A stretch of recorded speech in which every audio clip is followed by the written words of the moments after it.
What makes a camera a cinema camera? It sounds like a simple question that would prove a simple answer, but that's not the case. A cinema camera isn't just a camera that is used in movies. We've seen iPhones and GoPros used in movies, but those aren't cinema cameras. A cinema camera has to meet a certain level of requirements to be deemed a cinema camera. Now, the first level requirements might seem pretty obvious, but let's get into it anyways because it might actually surprise you.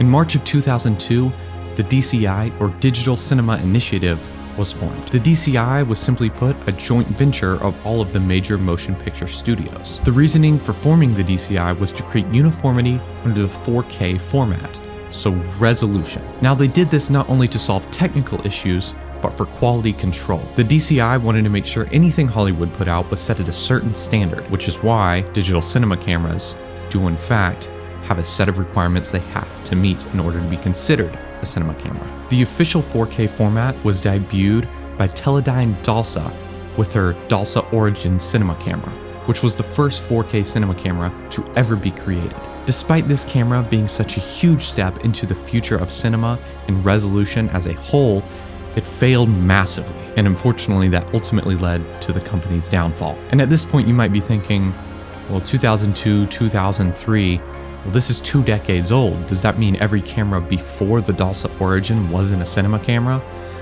No, not quite. Notice I keep saying digital cinema camera and digital cinema initiative. In today's day and age, we almost shoot entirely on digital formats. Very few filmmakers shoot on film these days simply because it's too expensive. In the most recent movie to be shot on film, Oppenheimer, they spent $1,634 per roll of film.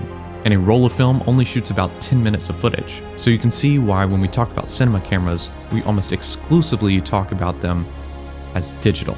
Now, while 4K is such a huge deal to streaming companies such as Netflix and other production companies who want to put movies in a theater, it's not actually a standard for a cinema camera. The standards for cinema cameras is actually 2K, which is slightly above 1080p. So, as long as your camera shoots at least 2K, it can meet the first step of requirements into becoming a cinema camera.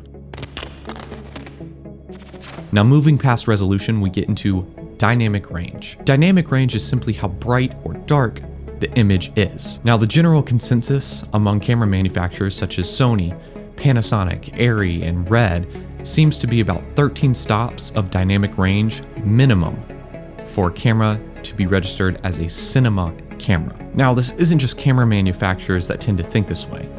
There are a lot of camera operators and directors of photography that simply won't pick up a camera if it doesn't have at least 13 stops of dynamic range. If you can't capture the darkest shadows and the brightest skies in the same shot, the camera's pretty much useless in the cinema world. Kees van Oostrom, the ACS president, states that a camera has to have at least 13 stops of dynamic range and no visible ISO artifacting or noise. What he's stating is a camera not only has to have these 13 stops of dynamic range, but on top of that, the camera cannot internally be compressing extra light into the image and trying to smooth it over. Now, there are some cameras that do this, and they're great for what they do. Usually mirrorless or DSLR cameras will do this to some extent in order to try and cram as much information into the sensor as possible. You usually get this with absurdly high ISO numbers, which you will see in a lot of Sony cameras especially. Now, the problem with this is the image you're getting isn't the true-to-life image, meaning it isn't cinema grade. An image has to be manipulatable in post-production in order to be a cinema grade image. Now, the standard for this is film stock. Film stock isn't altered by anything other than itself. So when comparing is a camera of cinema quality, we usually compare it to film cameras. And that goes double when talking about dynamic range. The camera cannot be computing internally in order to make the image look better before it gets to post-production. That simply takes it out of the list of being a cinema camera. A cinema camera has to shoot raw, which leads into the next point. Color.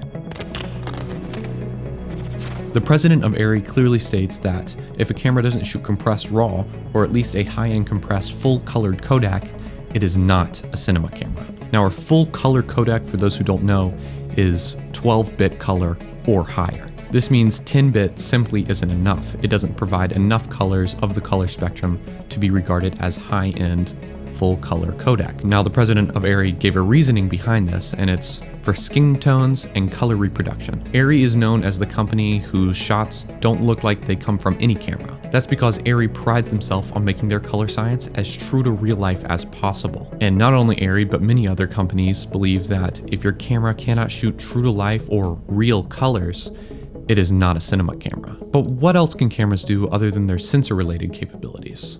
What are the features of a cinema camera? Two of the biggest heavy hitters in the film industry right now, Blackmagic Design and ARRI, which bring in the most revenue in cinema as of this year, have both agreed that guides are some of the most important features to making a cinema camera, well, a cinema camera. Both companies both very strongly state that cinema cameras must have 3D LUTs, custom LUTs, and manual settings. The reasoning behind this is the camera operator must have full control over the camera. So again, the closer a camera is to a film camera, the more of a cinema camera it really is. Now, one of the biggest disagreements in what makes a cinema camera today is the look. Lots of people say, well, the look is what makes a cinema camera. It just looks cinematic. No one seems to be able to define what cinematic is. You can look at plenty of movies that are regarded as cinematic, yet they don't look cinematic. They don't always have fog, they don't always have that glow, they don't always have these cool color grades. Sometimes they just look good, but they're not cinematic. So what is the look? Both companies, Panasonic and Canon, disagree pretty strongly on whether features even make a cinema camera a cinema camera. Canon even goes as far to say if it looks cinematic, it is a cinema camera. However, later on they admitted to saying that only to back up their product line, which lists many DSLRs as cinema cameras simply when they don't meet the minimum requirements. Panasonic quotes, on the other hand, that even though movies have been made with phones, they weren't cinema cameras. Panasonic continues to say its features and control over the camera is what makes a cinema camera. They even stated in the same article that the GH5 and S1H are not cinema cameras, simply to their regard of not being able to record internal compressed RAW. And they also added that the cameras are too small to be considered a cinema camera. So that brings up the next point. What about size? ARRI and other cinema brands such as Red and Blackmagic state that a cinema camera must be able to build out to any custom spec, which according to ARRI means space for attachments, monitors, AV transmitters, and receivers. ARRI states that it also must work with Steadicams, cranes, tripod heads, and finally, a power input. Now, along the same vein, we must talk about inputs and outputs. Why is I/O so crucial to making a cinema camera a cinema camera? It is a standard to be a cinema camera, you must have a high quality audio input and output. This means XLR or mini XLR inputs. Now, the CEO of ARRI also says it must have a high quality output. Now, this isn't something such as whether it's HDMI or SDI.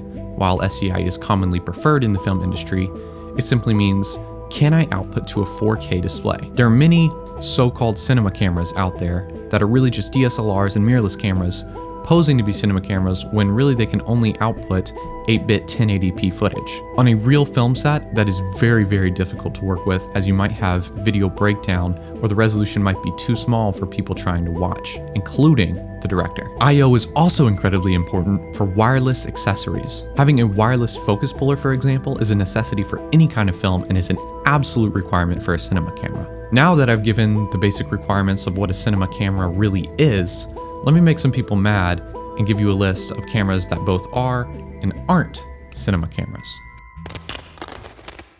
Right here, I've compiled a list of cameras that are, in fact, cinema cameras. First is the entire Red lineup minus that Red phone, which was an absolute travesty, and I hope to never see that again. The next is the entire ARRI lineup.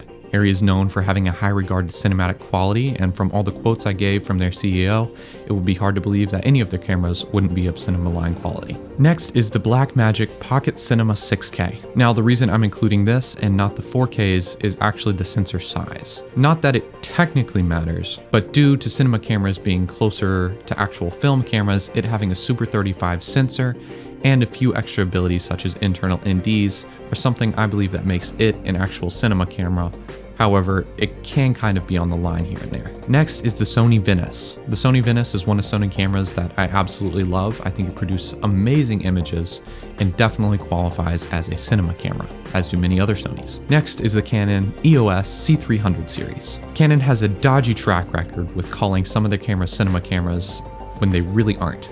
However, Canon does produce some pretty good cinema cameras, and I believe this to be one of them.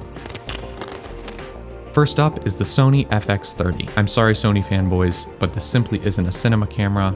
Despite its use in many movies, it's just not. It doesn't have the proper I/O, and it doesn't have the proper RAW codecs, and honestly with its ISO compression, which is great for many shoots, it just doesn't qualify as a cinema camera as it molds the image in camera just too much and doesn't have enough features. And with Sony constantly updating the firmware of its cameras, it's kind of hard to guess whether it's even reliable in the first place for cinema level work. Now, this will make some people pretty mad, especially with a recent lawsuit from a company called Red. Next is the Nikon Z8. Nikon just won a lawsuit against Red for its compressed RAW codec, which is a huge deal for cinema fans. However, this camera is not a cinema camera. It does not have the proper I/O, and again, it just compresses the image too much internally with its ISO to really be considered a cinema camera. Next is the Canon EOS R5. Again, Canon markets this as a cinema camera. It is just not. It does not have the capabilities of a cinema camera, and again, it does not have that I/O capability. Next is one I've already mentioned actually, but it's the Lumix GH5. Again, an amazing camera and can record external RAW. However, because of its lack of ability to record internal RAW, and again, its I/O capabilities, it is not a cinema camera. So a general rule of thumb is, if it's a DSLR or mirrorless, it's not a cinema camera. Their bodies simply don't have enough size to have the right I/O, nor cooling for that high processing power that cinema cameras truly have. So, what cameras do you think should or shouldn't be a cinema camera? Do you think the requirements for a cinema camera should be changed, or should they be left the same? Leave your thoughts in the comments below, and I'll see you next time.